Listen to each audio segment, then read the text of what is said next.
Pagi semua, pagi ini kita akan belajar akuntansi.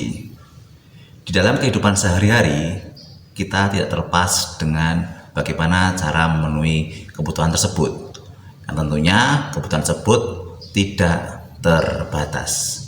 Kalian dan saya tentu kalau dicari kebutuhannya berbeda-beda. Maka untuk memenuhi tersebut adalah alat pemuas yang kita peroleh.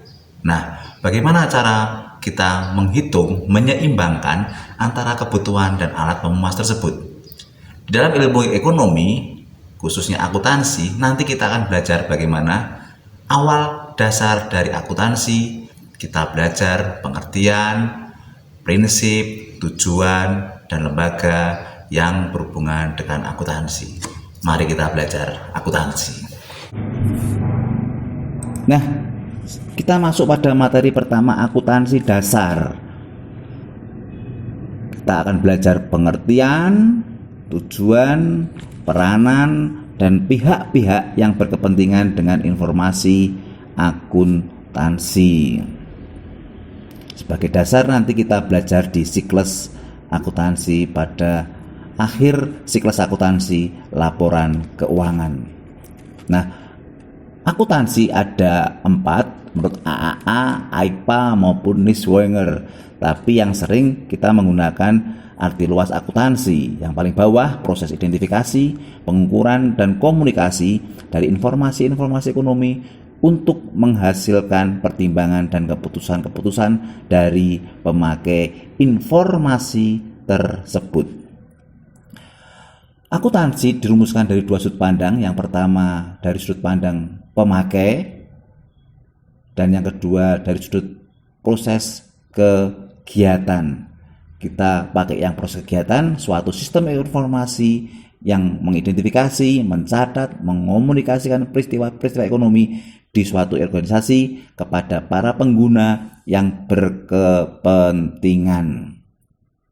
Nah, bidang akuntansi ada 8. Yang pertama adalah akuntansi keuangan, financial accounting. Yang berikutnya adalah akuntansi biaya, cost accounting. Yang ketiga ada accounting management, management accounting. Dan yang keempat adalah akuntansi pemeriksaan atau sering disebut akuntansi dalam bahasa Inggrisnya auditing. Yang kelima adalah akuntansi pemerintahan atau government accounting. Yang berikutnya adalah akuntansi perpajakan, tax accounting.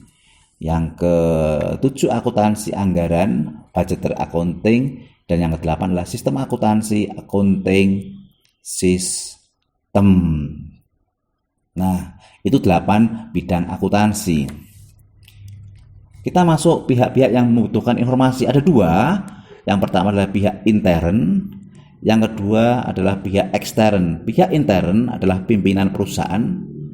Manajemen menggunakan informasi akuntansi sebagai dasar untuk membuat perencanaan, membuat kebijakan di masa yang akan datang, mengadakan pengawasan terhadap kegiatan-kegiatan perusahaan yang dikelolanya, dan mengetahui tingkat keberhasilan yang dicapainya. Ekstern, yang pertama adalah pemilik perusahaan. Yang kedua adalah investor. Yang ketiga adalah kreditur, dan yang keempat adalah pemerintah. Dan satu lagi pihak ekstern di sini adalah karyawan. Selanjutnya kita masuk pada profesi akuntansi. Profesi akuntansi yang pertama adalah akuntan publik atau public accountant. Yang berikutnya adalah akuntan intern atau private accounting. Yang berikutnya adalah ketiga akuntan pemerintah, government accounting. Dan yang keempat adalah akuntan pendidik. Jenis-jenis perusahaan, yang pertama perusahaan jasa. Jelas itu seperti angkutan, kantor, akuntan, dan lain sebagainya. Perusahaan dagang, membeli dan menjual barang. Dan yang berikutnya adalah perusahaan industri atau manufaktur. Kegiatan usahanya mengolah bahan baku menjadi barang setengah jadi maupun barang jadi yang untuk dijual mendapatkan keuntungan. Perusahaan perorangan, perusahaan yang dimiliki individu di mana pemilik modal menjadi pimpinan perusahaan. Persekutuan firma atau FA, jumlahnya 2 sampai 10 yang memiliki bersama. Yang berikutnya adalah CV atau persekutuan komanditer, hampir sama dengan firma. Yang keempat, perseroan terbatas. Yang kelima, ada koperasi. Yang keenam, ada yayasan.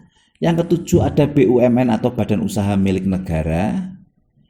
Dan yang ke-8, BUMD, badan usaha milik daerah. Kita masuk etika profesi akuntan. Etika profesi akuntan adalah merupakan suatu ilmu yang membahas perilaku perbuatan baik dan buruk manusia. Ada 7, tanggung jawab profesi, kepentingan publik, integritas, objektivitas, kompetensi, kehati-hatian, kerahasiaan, sampai pada perilaku profesional. Nah, disitulah prinsip etika yang tercantum dalam kode etik akuntansi. Prinsip-prinsip akuntansi yang pertama adalah prinsip akuntansi, pedoman dan tata cara pencatatan umum yang berlaku agar berguna bagi semua pihak yang berkepentingan. Prinsip akuntansi tidak sama di dalam PAI dan sampai sekarang disebut dengan SAK, Standar Akuntan Keuangan.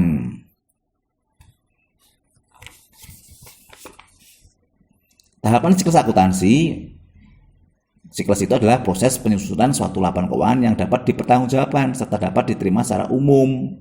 Dalam proses akuntansi dibagi 3 tahap: pencatatan pengolahan, berikutnya adalah laporan keuangan, dan yang ketiga adalah tahapan laporan keuangan atau financial statement.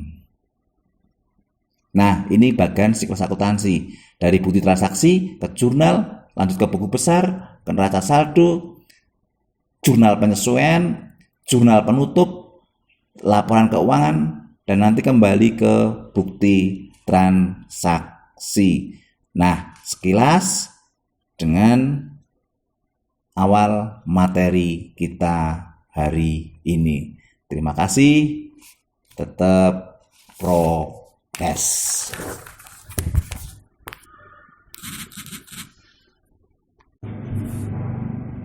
Nah, kita masuk pada materi pertama, akuntansi dasar.